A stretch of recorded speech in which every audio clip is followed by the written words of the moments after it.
যারা বিপদে পড়লে আল্লাহরে ডাকে, আছে না নাই? পটুয়াখালীতে মাশাআল্লাহ নাই, বিপদ আসলে আল্লাহরে ডাকে, বিপদ নাই আল্লাহও নাই। বিপদে পড়লে নামাজ পড়ে, বিপদও নাই নামাজও নাই। বিপদে পড়লে জিকির করে, বিপদ যখন চলে যায় ওদের জিকিরও বন্ধ হয়ে যায়। এরকম আছে না নাই? কিছু লোক দেখবেন পরীক্ষা আসলে নামাজ পড়ে, আছে আছে, জেনজি আওয়াজ করো, এরকম আছে। এই কমন পড়ে গেছে, কমন পড়ছে। দেখবেন পরীক্ষার সময় নামাজ পড়ে, পরীক্ষাও নাই নামাজও আছে। এরকম কিছু লোক আছে অসুস্থ হলে আল্লাহরে বড্ড ভালোবাসে, আল্লাহরে খুব ডাকে। অসুস্থ হইলে অসুস্থতাও নাই, আল্লাহ স্মরণও নাই। দেখবেন কিছু লোক নির্বাচন আসলে খুব আল্লাহ আল্লাহ হয়ে যায়, তখন দেখবেন মাথার মধ্যে হেজাব লাগায়, পাঞ্জাবি লাগায়, আল্লাহ আল্লাহ হয়ে যায়। নির্বাচনও নাই, এরপরে আল্লাহর কথাও নাই। আছে না নাই? না, এরকম হওয়া যাবে না। সব সময় আমরা আল্লাহরে ডাকবো, বিপদে আপদে সব সময় ভরসা রাখবো আমরা একজনের উপর। আওয়াজ করে বলেন, তিনি কে? এ কথায় আল্লাহ তাআলা আমাদের চোখে আঙ্গুল দিয়ে জানিয়ে দিলেন, ফাইদা রাকিবু ফিল ফুলকি দা'আউল্লাহা মুখলিসিনা লাহুদ্দিন ফালাম্মা নাজ্জাহুম ইলাল বাররি ইযা হুম ইউশরিকুন। আল্লাহ বলে, একদল লোক আছে, তারা যখন নৌযানে চড়ে, জলযানে চড়ে, সাগরের মধ্যে যখন জাহাজে চড়ে, লঞ্চে চড়ে, তারা যখন তুফানের সম্মুখীন হয়, তখন তারা আল্লাহরে বড্ড বেশি ডাকে, একান্ত ভাবে ডাকে, বিশুদ্ধ চিত্তে ডাকে। আবার তুফান থেকে তাদেরকে সেফ জোনে নিয়ে, নিরাপদ জোনে নিয়ে যখন বন্দরে আমি আল্লাহ তাদেরকে ভিড়িয়ে দেই, ওই লোকগুলো আবার আমি আল্লাহর সাথে শিরিক করে। এরকম আছে না নাই? জাহাজে উঠছে, সাগরের মাঝখানে তুফান, ওই সময় দেখবেন আল্লাহ কারে কয়। এই কথা তো আপনাদেরকে বোঝানো সহজ, আপনারা তো নদীর দেশের মানুষ। লঞ্চে চড়েন নাই কারা কারা? দেখি, লঞ্চে চড়ছেন? হ্যাঁ, লঞ্চে চড়ে নাই এরকম একজনও নাই এখানে। আচ্ছা, লঞ্চে উঠছেন কে কে? দেখি। মাশাআল্লাহ মাশাআল্লাহ মাশাআল্লাহ, ঠিক আছে, আপনাদের বোঝানো সহজ। আচ্ছা, লঞ্চে উঠে তুফানের সম্মুখীন হয়েছেন, জলোচ্ছ্বাস, সবাই? মাশাআল্লাহ। তো এই ওয়াজ তো আপনাদের মুখস্থ, ঠিক কিনা বলেন? আমার বলার দরকার নাই, বলেন। মাঝ নদী, তুফান, জলোচ্ছ্বাস, জলের মধ্যে উচ্ছ্বাস, ঢেউ, টর্নেডো, সাইক্লোন, মেঘের ঘনঘটা, পরিবেশ ঘুটঘুটে অন্ধকার, লঞ্চ একবার এদিকে আরেকবার ওইদিকে, ভিতরে কি অবস্থা হয় বলেন তো? হ্যাঁ, তখন মুসলিম আল্লাহর ডাকে, হিন্দু আল্লাহর ডাকে, ঠিক কিনা বলেন? আস্তিক আল্লাহর ডাকে, নাস্তিক আল্লাহর ডাকে, ঠিক কিনা? লঞ্চের ভেতর, স্টিমারের ভেতর কান্নারে রোল পড়ে যায়, চিৎকারের রোল পড়ে যায়, সবার মুখ দিয়ে শুধু একটা আওয়াজ, লা ইলাহা লা ইলাহা লা ইলাহা সুবহানাল্লাহ আলহামদুলিল্লাহ লা ইলাহা। আল্লাহ নামের জিকির করবে যারা, আল্লাহর কাছে প্রিয় তারা, আল্লাহর কাছে প্রিয় যারা, জান্নাতে প্রবেশ করবে তারা, জোরে লা ইলাহা লা ইলাহা ইল্লাল্লাহ লা ইলাহা ইল্লাল্লাহ মুহাম্মাদুর রাসূলুল্লাহ সাল্লাল্লাহু আলাইহি ওয়াসাল্লাম। আমার প্রিয় পটুয়াখালীবাসী, তাহলে লঞ্চের ভেতরে যখন আমরা তুফানের মধ্যে পড়ি, তখন সবাই মিলে আমরা একটা নামের জিকির করি। নামটা কার? মুসলমানেরাও ডাকে, হিন্দুরাও ডাকে, আস্তিকও ডাকে, নাস্তিকও ডাকে, সবাই ডাকে একজনকে, তিনি কে? আবার দেখবেন ওই আল্লাহ তুফানের পরে ঝড়ের পরে ওই লঞ্চটাকে যখন সদর ঘাটে ফিরিয়ে দেয়, আবার আমরা নাফরমানি শুরু করে দেই। সে কোথায় আল্লাহ বললেন, ফাইদা রাকিবু ফিল ফুলকি দাআউল্লাহ মুখলিসিনা লাহুদ্দিন ফালাম্মা নাজ্জাহুম ইলাল বাররি ইযা হুম ইউশরিকুন। সাগরে যখন তুফানে পড়ে আমি আল্লাহর ডাকে, আবার আমি আল্লাহ যখন বাঁচিয়ে দেই, আবার আমি আল্লাহর সাথে শিরিক শুরু করে। আমরা কি এরকম হতে চাই নাকি? এরকম করবেন? হ্যাঁ না, আমরা তুফানে পড়লেও আল্লাহরে ডাকি, আবার বাঁচায় দেওয়ার পরেও ডাকি কারে? আল্লাহকেই ডাকি। বিমানের মধ্যে মাঝে মাঝে দেখবেন যে এয়ার টার্বুলেন্স হয়, জানেন? এয়ার টার্বুলেন্স জানেন তো? মাঝে মাঝে বিমানটা বাউন্সিং করে, বাম্পি, ভেরি বাম্পি ওয়েদার। শোনেন নাই? 40,000 ফিট উপরে যখন থাকে তখন পাইলট মাঝে মাঝে বলে, dear passengers, ladies and gentleman, right now we are flying 40,000 feet above the ground and we are passing very air turbulence, very heavy air turbulence right now. Please fasten your seat belt. দেখবেন মাঝে মাঝে বলে যে, ভদ্র মহিলা, ভদ্র মহোদয়গণ, আমরা 40,000 ফিট উপর দিয়ে যাচ্ছি আর এয়ার টার্বুলেন্স ফেস করছি, মেহেরবানি করে আল্লাহর হস্তে সিট বেল্ট বাঁধুন। তখন বিমানটা এরকম বাউন্সিং করে, শেকিং করে। আপনারা মুখোমুখি হয়েছেন? ইদানিং এই এয়ার টার্বুলেন্স বেড়ে গিয়েছে। গত বছর আমার ইন্টারন্যাশনাল অনেকগুলো ফ্লাইট ছিল, তো আমি দেখলাম যে আগের ফ্লাইটগুলোর তুলনায় এখন এয়ার টার্বুলেন্স খুব বেশি। আমি একটু রিসার্চ করে দেখলাম, ক্লাইমেট চেঞ্জের কারণে, জলবায়ু পরিবর্তনের কারণে আকাশের বাতাসের মুভমেন্টে পরিবর্তন হয়েছে, ফলে এখন বিমান শেকিং করে বেশি, বাউন্সিং, বাম্পি ওয়েদার। তো বলেন তো, 40,000 ফিট উপরে যখন আপনি, কয় হাজার ফিট? সবাই বলুন, কয় হাজার ফিট? 40,000 ফিট উপরে যখন আপনি, তখন যখন বিমানটা এরকম বাউন্সিং করে, সবাই যখন ভমিটিং করে বিমান নষ্ট করে দেয়, বমি করে, তখন বাঁচানোর কে আছে আল্লাহ ছাড়া? কেউ আছে? ওই মুহূর্তেও সবাই মিলে একজনের ডাকে আওয়াজ করে বলেন, তিনি কে?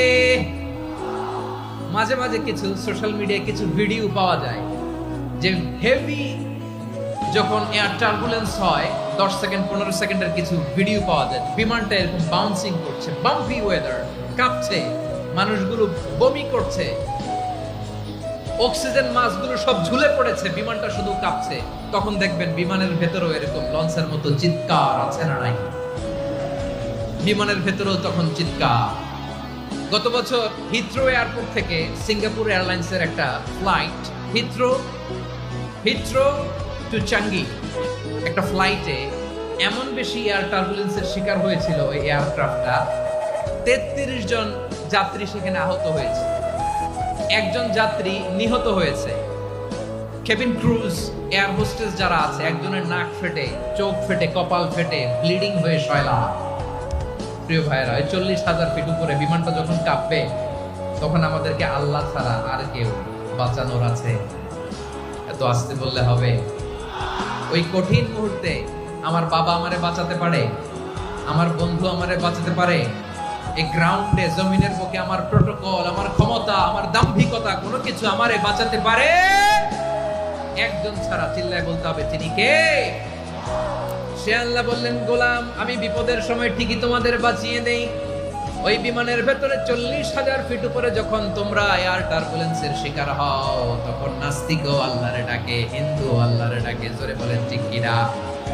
আবার বিমানটা যখন শান্ত হয়ে যায়, একটু পরেই বিমানের স্ক্রিনের মধ্যে হিন্দি সিনেমা খোঁজে।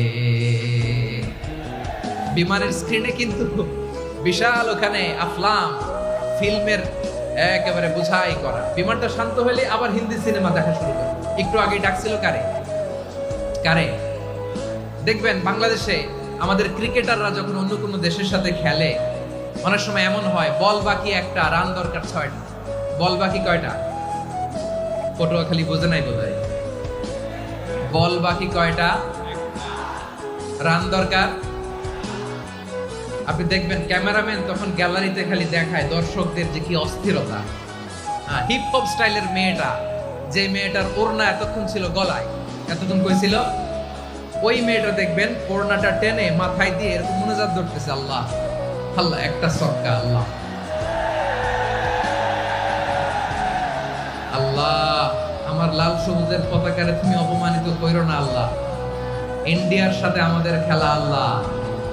আল্লাহ একটা সক্কা, একটা একটা। পুরো পুরো খেলা জুড়ে এই মেয়ের ওড়না ছিল গলায়, কিন্তু যখন এক বলে 6 রান দরকার ওড়না চলে আসছে কোথায়? মাথায়। আবার মুনাজাত আছে না নাই? ঠিকই বাংলাদেশের দামাল ছেলে এমন এক শট মারলো, বল চলে গেল স্টেডিয়ামের বাইরে, ছক্কা, জিতে গেলাম আমরা। পুরো স্টেডিয়াম জুড়ে চিৎকার, হই হুল্লোড়, মौज মাস্তি। যেই মেয়েটা মাথার মধ্যে ওড়না দিয়ে এতক্ষণ সুবহানাল্লাহ সুবহানাল্লাহ বলে আল্লাহর কাছে দোয়া করেছে, ওই মেয়ে এখন আবার ওড়না ফেলে দিয়ে নাচা শুরু করে দিয়েছে। তাহলে আল্লাহর ভয়, আল্লাহর প্রতি আস্থা, বিশ্বাস, ভালোবাসা, এটা কি ক্ষণিকের জন্য? মানে আমার যখন লাগবে তখন আল্লাহর ইউজ করবো নাকি? হ্যাঁ, বিপদে আপদে, সুখের সময় দুঃখের সময় সচ্ছল অসচ্ছল অবস্থায় বিশ্বাসীরা ভরসা রাখে একজনের উপর। চিৎকার করে বলে পটুয়াখালী তিনি কে? সে আল্লাহ বললেন, গোলাম মনে করো না জাহাজ থেকে সদরঘাটে ভিড়িয়ে দিলাম তুমি নিরাপদ হয়ে গেছো।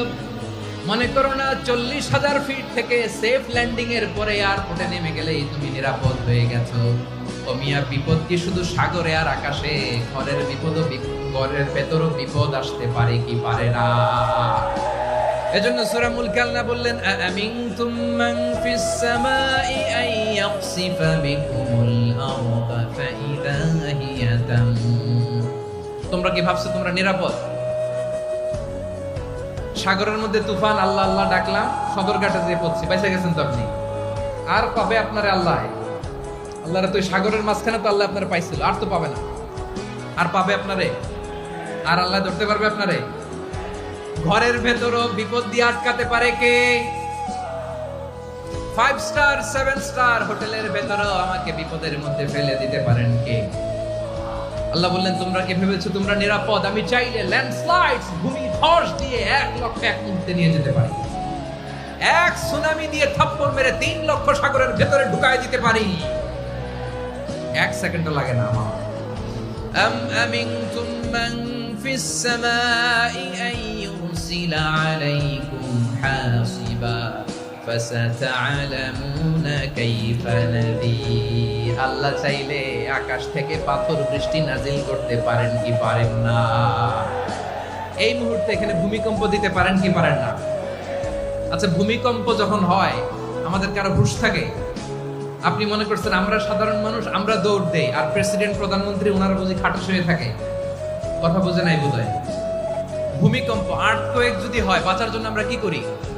হয় খাটের তলায়, ডাইনিং টেবিলের নিচে, উপরে শক্ত কিছু আছে এটার নিচে, অথবা ঘর তুইয়া দেও দৌড়। তো প্রধানমন্ত্রী উনি কি করে? প্রেসিডেন্ট উনি কি করে? হ্যাঁ, উনি খাটের মধ্যে যে শুয়ে থাকে নাকি? উনিও দৌড়, সাধারণ মানুষও দৌড়, প্রধানমন্ত্রীও দৌড়, বাড়িওয়ালাও দৌড়, ভাড়াটিয়াও দৌড়, সবাই দৌড়। নাকি ভাড়াটিয়ারা বাড়ি থুইয়া দৌড়, বাড়িওয়ালারা আর বেরোয় না? এরকম না। তাহলে যে কোনো মুহূর্তে ভূমিকম্প দিয়ে নাস্তানাবুদ করতে পারে কে? আমার প্রিয় ভাইয়েরা, আমরা নিরাপদ নই, আমরা তার দয়ায় বেঁচে আছি। কার দয়ায়? এজন্য আল্লাহ বললেন, গোলাম যে কোনো মুহূর্তে বিপদ দিয়ে তোমাদেরকে নাস্তানাবুদ করতে পারি। বিশ্বাসী বলে যদি নিজেকে দাবি করো, সব সময় ডাকতে হবে একজন সত্তাকে। বলেন তিনি কে? এই কথা ক্লিয়ার? এই সবগুলো উদাহরণ শেষে সবার কাছে ক্লিয়ার হয়েছে না যে বিপদ থেকে, আপদ থেকে, পরীক্ষা থেকে, খেলামিটি থেকে আমাদেরকে কেউ বাঁচাতে পারে না একজন সত্তা ছাড়া। আবারও বলেন তো তিনি কে? ক্লিয়ার? হ্যাঁ, সবাই বুঝতে পারছেন? আচ্ছা, এবার আমরা দেখি বিষ্ণু ইসা ইসলামের জীবনে বিপদ আপদ ছিল কিনা। উনি বিপদ আসলে কিভাবে ডিল করতেন, বিপদ আসলে কোন দোয়া পড়তে হয়, কিভাবে ফরিয়াদের হাত উত্তোলন করতে হয়, কিভাবে রবের দরবারে নতজানু হয়ে ফরিয়াদ করতে হয়, এটা জানার দরকার আছে না নাই? আসুন আমরা বিষ্ণুনবীর জীবনী থেকে দেখি বিপদ আসলে উনি কি করতেন। বিপদ আসলেই প্রথমে বিষ্ণু ইসা ইসলাম একটা দোয়া পড়তেন। কি পড়তেন? তিনি পড়তেন, ইন্না লিল্লাহি ওয়া ইন্না ইলাইহি রাজিউন। নিশ্চয় আমরা আল্লাহর জন্য, নিশ্চয় আমরা কার দিকে ফিরবো ভাই? আবার কার দিকে ফিরবো? আওয়াজ করে বলুন তো, আমরা এসেছি কার কাছ থেকে? আবারও ফিরে যাব কার কাছে? এজন্য বিষ্ণুই পড়ছেন ইন্না লিল্লাহি ওয়া ইন্না ইলাইহি রাজিউন। নিশ্চয় আল্লাহর জন্য, ওই আল্লাহর দিকেই আমরা ফিরে যাব। তারপরে বিষ্ণুই পড়তেন আল্লাহুম্মা আজুরনি ফি মুসিবাতি ওয়াখলুফ লি খায়রাম মিনহা। একসাথে প্রথমে পড়তেন ইন্না লিল্লাহি ওয়া ইন্না ইলাইহি রাজিউন, তারপর পড়তেন আল্লাহুম্মা আজুরনি ফি মুসিবাতি ওয়াখলুফ লি খায়রাম মিনহা। মানে আল্লাহ, এই যে আমি বিপদে ধৈর্য ধারণ করলাম, এটার সব তুমি আমারে দাও, আর যেটা হারালাম এর চেয়ে ভালো কিছু দিয়ে মেকআপ করে দিও, ভালো কিছু দিয়ে বদল করে দিও। সুবহানাল্লাহ পড়েন। তাহলে বিপদ আসলে আমরা কি পড়ব? কথা বলেন। এই যে আমি শুয়েছিলাম, নাশিদ গাচ্ছিল ওরা, এদেশে পরস্পরে দেখা হলে দেয় সালাম, এদেশে আমজনতার হৃদয় জুড়ে পাক কালাম, এদেশে বিপদ এলে সর্বজনে সর্বক্ষণে দোয়া পড়ে ইন্না লিল্লাহি। কি পড়ে?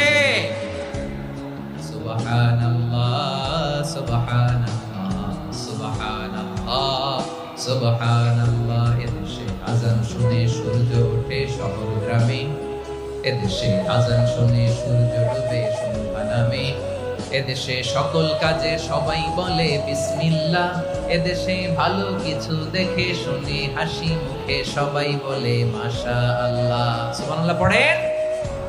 তাহলে বিপদ এলে আমরা কি পড়ি? কথা বুঝলে সবাই উত্তর দিতে হবে। বিপদ এলে কি পড়ি?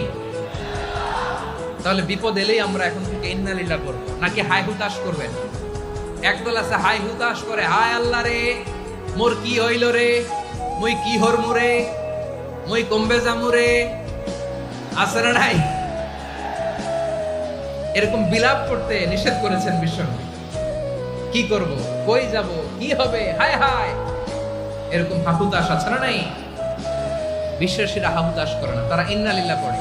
কি পড়ে মনে থাকবে? আমরা পড়বো ইন্না লিল্লাহি ওয়া ইন্না ইলাইহি রাজিউন। নিশ্চয়ই আমরা আল্লাহর জন্য, আমরা আল্লাহর দিকেই ফিরে যাব। এরপর পড়বো আল্লাহুম্মা আজুরনি ফি মুসিবাতি ওয়াখলুফ লি খায়রাম মিনহা। আল্লাহ, আমি যে বিপদে ধৈর্য ধারণ করলাম এটার সওয়াব দিও, আর যা হারালাম তার চেয়ে ভালো কিছু দিয়ে বদল করে দিও। সুবহানাল্লাহ পড়েন। বিশ্বনবীর হাদিস শুনলেন উম্মে সালামা রাদিয়াল্লাহু তাআলা আনহা। ওনার স্বামী হলো আবু সালামা। মজার ঘটনা খেয়াল করে শুনেন আমার প্রিয় কলিজার টুকরা ভাইয়েরা। কানগুলো খরগোশের কানের মতো খাড়া করে আমার দিকে তাকান। সাইয়্যিদাতুনা উম্মে সালামা রাদিয়াল্লাহু তাআলা আনহা, ওনার স্বামীর নাম আবু সালামা। শ্রেষ্ঠ দম্পতি, শ্রেষ্ঠ ফ্যামিলি। প্রথমে হিজরত করেছিলেন হাবাসায়, পরে হিজরত করেছেন মদিনায়।